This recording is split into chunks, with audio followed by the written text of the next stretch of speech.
መጽሐፈ መቃብያን ቀዳማዊ ምዕራፍ 6 ፈቃዱን የሚያደርጉ ነገስታቱ በእውነት ያነግሳቸዋልና ነገስታቱ ስለሱ የቀና ነገርን ጻፉ።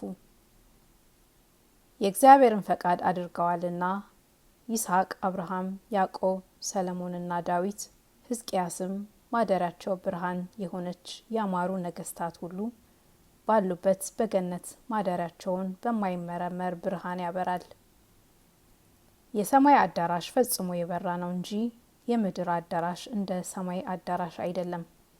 መልኩ የብርና የወርቅ የዕንቁም መልክ የሚሆን ወለሉ ንጹህ ነው፣ ፈጽሞ የሚያበራ መልኩም በሰው ልቦና የማይመረመር ነው። የሰማይ አዳራሽ እንደ ዕንቁ የሚያበራ ነው። የባህሪ አዋቂ የሆነ እግዚአብሔር እርሱ እንዳወቀ የፈጠረው የሰማይ አዳራሽ የሰው ልቦና የማይመረምረው በፍጹም ብርሃን የሚያበራ ነው። በብርና በወርቅ በዕንቁ በነጭ ሐርና በሰማያዊ ሐርም የተሰራ ወልወሉ ንጹህ ነው። እንደዚህ እጅግ ፈጽሞ ያማረ ነው። በሃይማኖትና በምግባር የጸኑ ጻድቃን በእግዚአብሔር ቸርነትና ለይቅርታ የሚወርሱት ነው። ከእርሱም የሚፈወስ የደህንነት ውሃ አለ። ፈጽሞም እንደ ፀሐይ ያበራል። በውስጡ የብርሃን ድንኳን አለ። በጸጋው ሽቱም የተከበበ ነው። ያማረ የተወደደ የሆነ መልኩ ጣዕሙ ልዩ የሆነ የገነት ፍሬም በቤቱ ዙሪያ አለ። በዚያም የዘይትና የወይን ቦታ አለ። ፈጽሞም ያማረ ነው። የፍሬውን መዓዛ የጣፈጠ ነው። ስጋዊ ደማዊ ሰው ወደ እርሱ ሲገባ ከመዓዛው ጣዕም የተነሳ በእርሱ ካለ ተድላ ደስታ ብዛት ነፍሱ ከስጋው በተለየች ነበር። የእግዚአብሔርን ፈቃድ ያደረጉ ያማሩ ነገስታት በዚያ ደስ ይላቸዋል። ክብራቸውና ቦታቸው ድህነት በሚገኝበት ዘላለም ጸንቶ በሚኖር በመንግስተ ሰማይ የታወቀ ነው።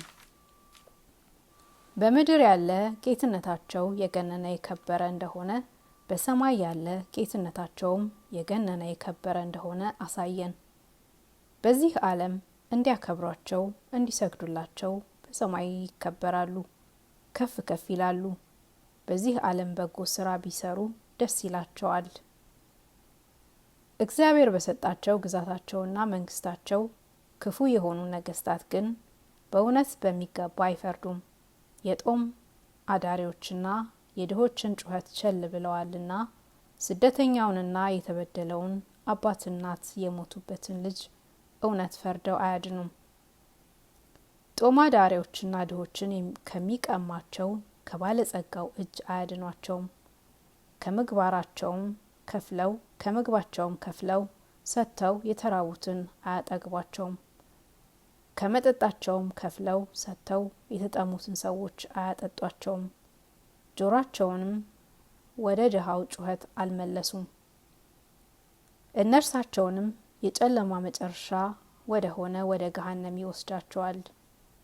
እግዚአብሔር የሚመጣባት ያች ከፍ ያለች ቀን በደረሰችባቸው ጊዜ ዳዊት በምስጋናው አቤቱ በፍርድህ አትቅሰፈኝ፣ በመቅሰፍትህም አትገስጸኝ ብሎ እንደተናገረ መዓቱን በተደረገባቸው ጊዜ እንደ ገናናነታቸው ብዛት መጠን ችጋራቸውና ውርደታቸው ይበዛል። መኳንንትና ነገስታት በዚህ ዓለም ይህን ዓለም የሚገዙ ሲሆኑ ሕግን ያልጠበቁ ሰዎች አሉ። በሰማይ ግን ሁሉን የሚገዛ እግዚአብሔር አለ። የሰው ሁሉ ነፍስ የሰውም ሁሉ ድህነት በስልጣኑ ተይዟል።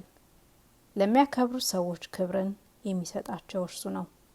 ፈጽሞ ሁሉን ይገዛልና የሚወዱትንም ሰዎች ይወዳቸዋል።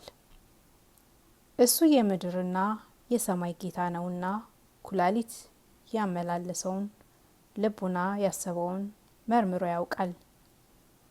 ወደ እሱም በንጹህ ልቦና ለለመነ ሰው የልመናውን ዋጋ ይሰጠዋል።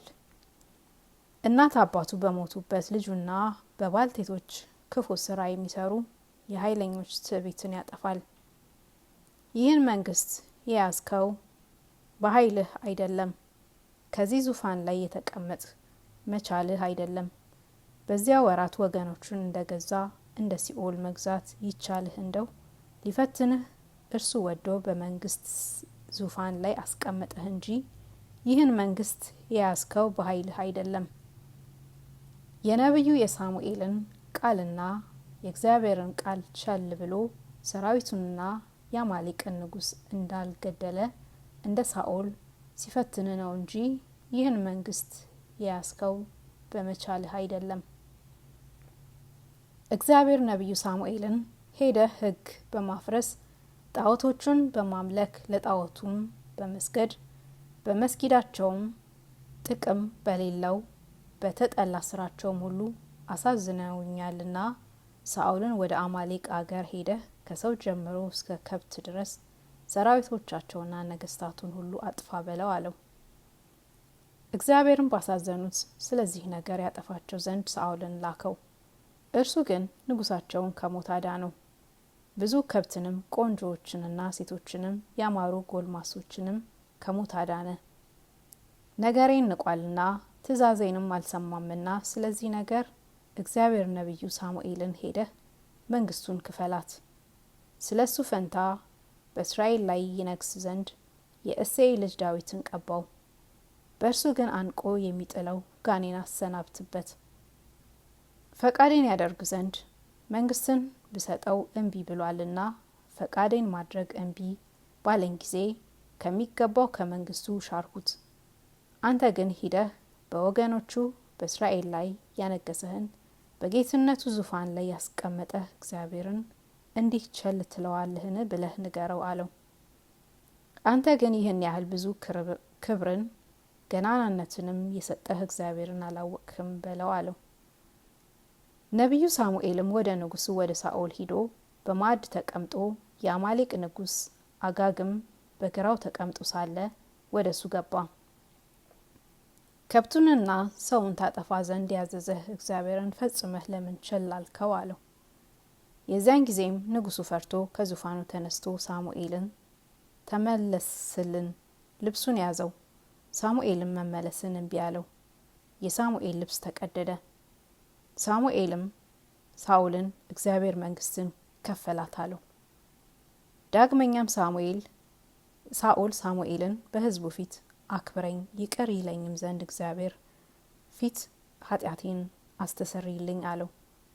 የፈጠረው የእግዚአብሔርን ቃል ፈርቷልና የሚሞት ንጉሱን ግን አልፈራውምና ሳሙኤልም በቃሉ መመለስን እምቢ አለ።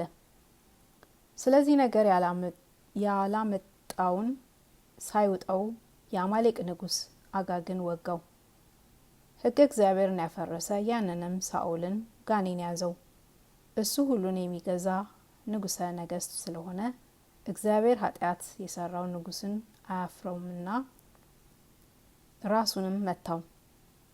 የማይፈሩት የመኳንንቱና የነገስታቱን ስልጣን ሁሉ የሚሽር እርሱ የፍጥረቱ ሁሉ ጌታ ነውና እሱን ግን የሚገዛው የለም። የዳዊት ወገን እየገነነ እየከበረ ይሄዳል፣ የሳኦል ወገን ግን እየተዋረደ ይሄዳል ብሎ እንደተናገረ ከልጁና ከሳኦል መንግስት አጠፋ። ስላሳዘነው በክፉ ስራቸው ያሳዘኑት ወንጀለኞችንም ስላጠፋ እግዚአብሔር ተበቅሎ የሳኦልን ወገን ልጆች አጠፋ። የእግዚአብሔርን ጠላት የማይበቀል ሰው እሱ የእግዚአብሔር ጠላት ነውና። ተበቅሎ ማጥፋት ሲቻለው ስልጣንም ሳለው ኃጢአተኛውን ተበቅሎ የማያጠፋው የእግዚአብሔርንም ሕግ የማይጠብቅ ሰውን ተበቅሎ የማያጠፋው ሰው እሱ በእውነት የእግዚአብሔር ጠላት ነውና የሳኦልን ወገን ልጆች አጠፋ።